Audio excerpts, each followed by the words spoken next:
Welcome back नाज़रीन। अच्छा sir, मुझे ये बताइए कि जब से आप बतौर SPCIA फैसलाबाद तैनात हुए हैं, तब से लेके अब तक आपने कौन से ऐसे बड़े इक़दामात किए हैं जिनको आप अपनी परफॉर्मेंस के तौर पर पेश करेंगे?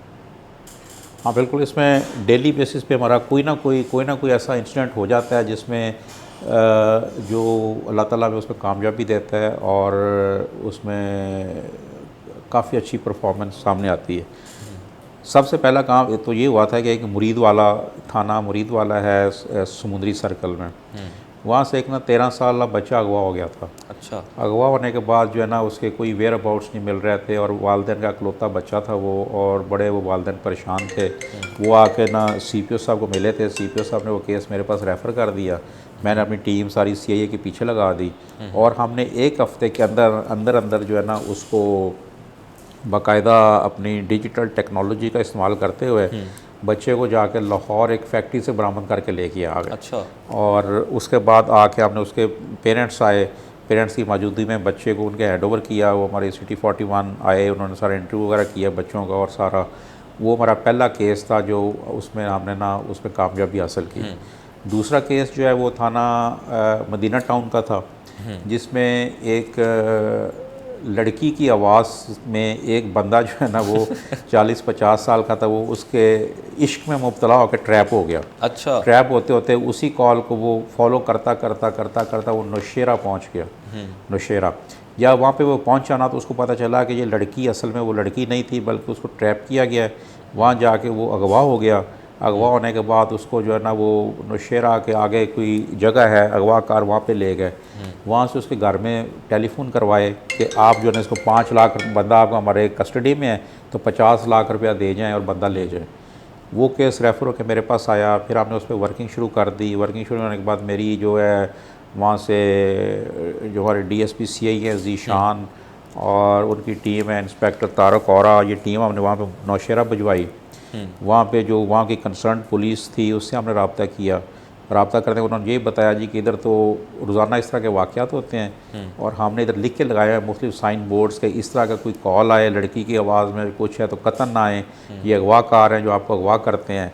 हुँ, और आगे जाके वो इलाका गैर में ले जाते हैं जहाँ पे पुलिस इनफेक्टिव हो जाती है। हुँ, वो हमारी टीम वहाँ जाके 10-15 दिन बैठी रही।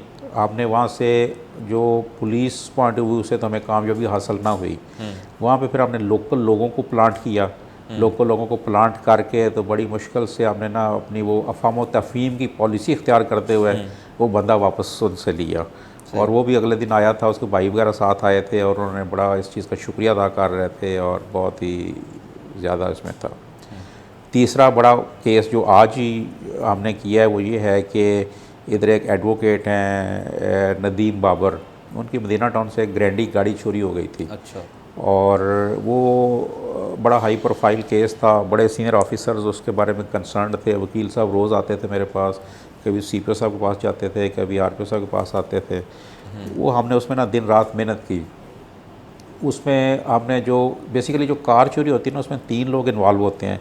एक लिफ्टर हुँ, जो गाड़ी चोरी करता है, एक रिसीवर हुँ, एक जो है उसको ड्राइवर ड्राइवर जिसको वो हैंड ओवर करता है, वो ड्राइव करके तो डेस्टिनेशन पे जाके रिसीवर के हवाले करता है, वो रिसीवर के हवाले करता है, रिसीवर आगे फिर उसको डिस्पोज करता है। हुँ, हमने पहले जो ना थेफ्ट कार जो थीफ है उसको हुँ, लोकेट किया, उसको पकड़ा। फिर उसके ज़रिए हम ड्राइवर तक पहुँचे। ड्राइवर के ज़रिए हम रिसीवर तक पहुँचे। रिसीवर जो था वो डेरा इस्माइल ख़ान का था जहाँ पे गाड़ी जाके हुँ, डिस्पोज हुई थी।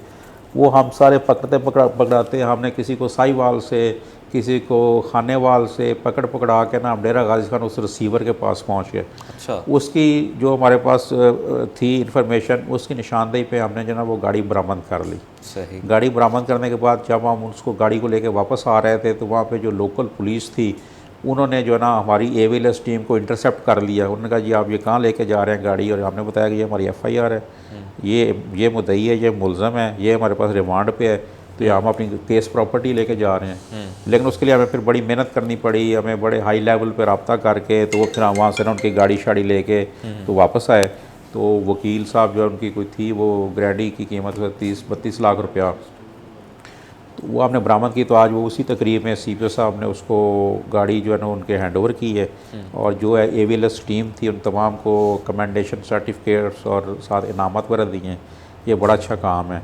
इसके अलावा भी हमने ना ये पिछले कोई 2 महीने में कोई 30+ के करीब गाड़ियाँ और कोई 100+ करीब मोटरसाइकिल्स बरामद किए हुए हैं, जो अब अनकरीब अगले 2-4 दिन में जो ना उनके असल जो मुद्दई हैं उनके हैंड ओवर करने लगे हैं। ठीक है। अच्छा, ये डिजिटलाइज्ड जो सिस्टम है इसके बारे में भी बताइएगा। कौन सिस्टम? डिजिटलाइज्ड जो सिस्टम है ना उसके बारे में, कि जो आपकी कंप्लेंट्स वगैरह अगर कोई करना चाहे तो क्या उसके लिए ऑप्शंस हैं कोई वेबसाइट के ज़रिए? हाँ, बहुत ज़्यादा या है उसमें, तो बहुत ज़्यादा है उसमें तो, बल्कि अब तो आपका ये है कि एक तो सबसे जो ज़्यादा इफ़ेक्टिव और इम्पॉर्टेंट है वो IG पोर्टल है, जो 8787 पे आप कॉल करते हैं। जो 8787 पे कॉल या कंप्लेंट करते हैं वो डायरेक्ट IG ऑफिस में वो कंप्लेंट दर्ज होती है।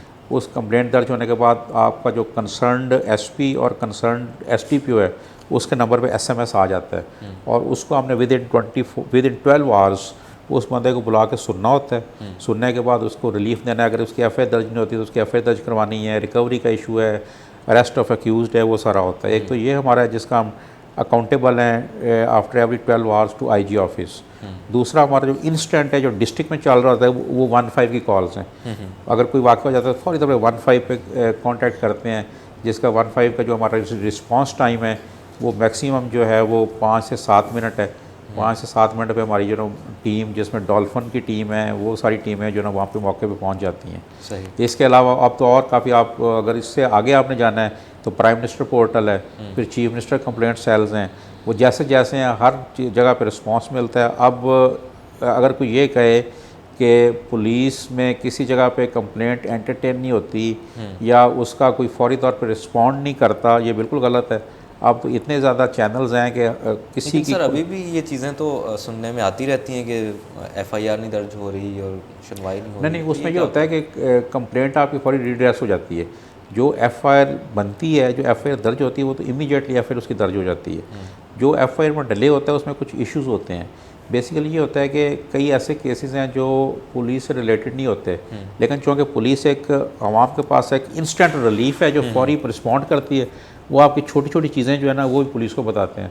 मतलब अगर किसी का लेन देन का इशू है तो वो आ जाएगा, उसकी FIR इसलिए डिले होती है कि उसको पहले पार्टीज़ को सुनना पड़ता है, सुनने के बाद उसका फ़ैसला करना है कि आया इसमें कौन सच्चा है कौन झूठा है।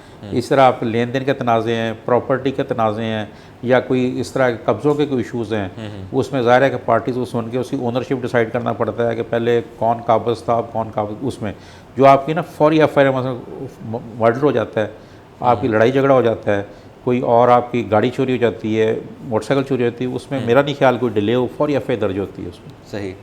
अच्छा, तो सर आपने जैसा कि बताया आपने सबसे ज़्यादा SHO आपकी है, ठीक है, तो मुख्तलिफ़ शहरों में भी आपने काम किया। कैसे देखते हैं अपने टोटल इस करियर को? मेरा सवाल बेसिकली मैं जो करना चाह रहा हूँ आपसे वो ये है कि अवाम और पुलिस के दरमियान एक दूरी सी है। लोग समझते हैं कि यार ये ना हमारे साथ मुखलिस नहीं है या हमारा ख्याल नहीं करते, ठीक है। तो आपके नज़दीक इसकी क्या वजह है, इस परसेप्शन की? हाँ, बिल्कुल ठीक। क्या हकीकत है या फिर ये कोई अफसाना ही है? नहीं, इसमें कुछ हकीकत भी है और कुछ इसमें ना एग्जैजरेशन भी है, क्योंकि मैं तो इसमें बहुत ज़्यादा पब्लिक में बहुत ज़्यादा SHO लेवल पे भी, DSP लेवल पे भी और SP लेवल पे भी मैं तो बहुत ज़्यादा इन्वॉल्व रहता हूँ और बहुत ज़्यादा इन्वॉल्व रहा हूँ। और मेरा वो कॉन्सेप्ट, मैं ना इस पर कम्युनिटी पुलिसिंग पे बिलीव करता हूँ। कम्युनिटी पुलिसिंग होती ये है कि आपका जो है ना पुलिस और आवाम का डिस्टेंस जो है उसको ख़त्म किया जाए। यानी SP के पास, DSP के पास, SHO के पास एक शरीफ आदमी को जाने के लिए किसी किस्म का खौफ और आस नहीं होना चाहिए। बेसिकली थाने में होता ये है कि SHO लेवल पे या DSP लेवल पे, चूँकि ज़्यादा आपका जो है वो डीलिंग क्रिमिनल्स के साथ रहती है। क्रिमिनल के साथ रहने से आपका जो ना एटीट्यूड जो हार्श हो जाता है, ठीक, वो एक ना माइंड सेट हो जाता है SHO का। वो फिर जो बंदा आता है उसके साथ वो वैसे ही बिहेव करता है, बिल्कुल वो उसी तरह बिहेव करता है। इसी तरह जाहिर है कि जो पुलिस के साथ, जो पुलिस ने जो वो डील करना आता है इंसानों के साथ, अगर दूसरी डिपार्टमेंट से लेना, अगर बिल्डिंग डिपार्टमेंट है तो उन्होंने मटीरियल के साथ डील करना है, कोई और डिपार्टमेंट है उन्होंने किसी और चीज़, पुलिस वाइड डिपार्टमेंट जिसने दोनों तरफ इंसानों के साथ डील करना है, और उसमें ज़ाहिर है कि एक पार्टी के हक़ में फ़ैसला होना है, एक के अगेंस्ट जाना है। जिसके अगेंस्ट जाना है उसने जनरल टोटली अनकॉन्शियसली पुलिस के अगेंस्ट एक माइंड बना लेना है। जिसके हक़ में जाना है उसने कहना जी पुलिस बड़ी अच्छी, पुलिस बड़ा खुश।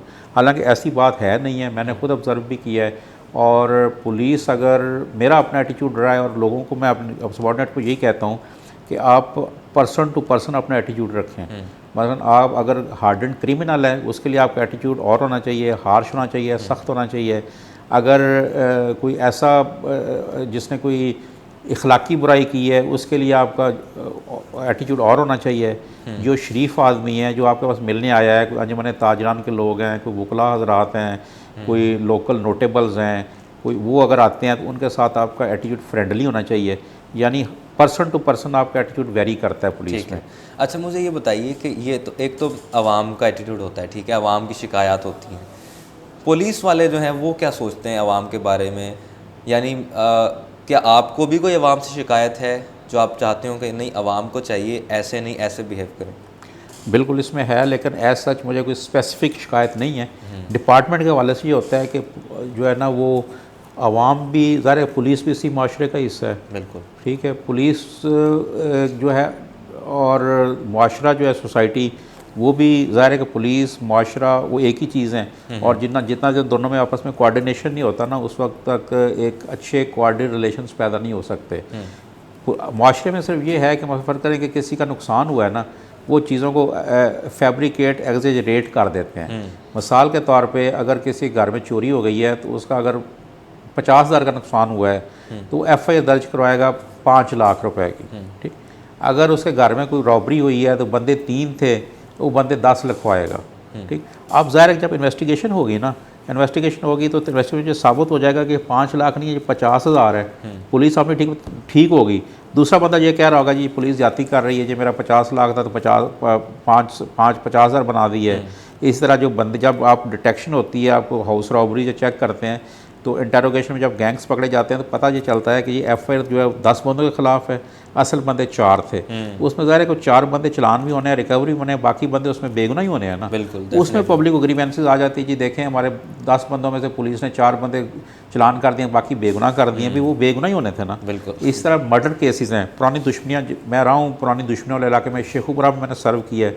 शेखुपुरा मेरे पास एक थाना भिखी था, कोई दिन ऐसा नहीं जाता था जहाँ पे 3-4 मर्डर रोज़ ना हो, वहाँ पे पुरानी दुश्मनियाँ हैं। उसी तरह मैं रहा हूँ इधर खानेवाल में, झांग में, यहाँ पे पुरानी दुश्मनियाँ हैं। वहाँ पे लोग ऐसे होते हैं, पता होता है कि ये बंदा जा रहा है, इसको फलां बंदे ने जो एक बंदे ने उसको फायर मारा है। अच्छा, जब FIR होगी वो 10 बंदों के खिलाफ हो जाएगी।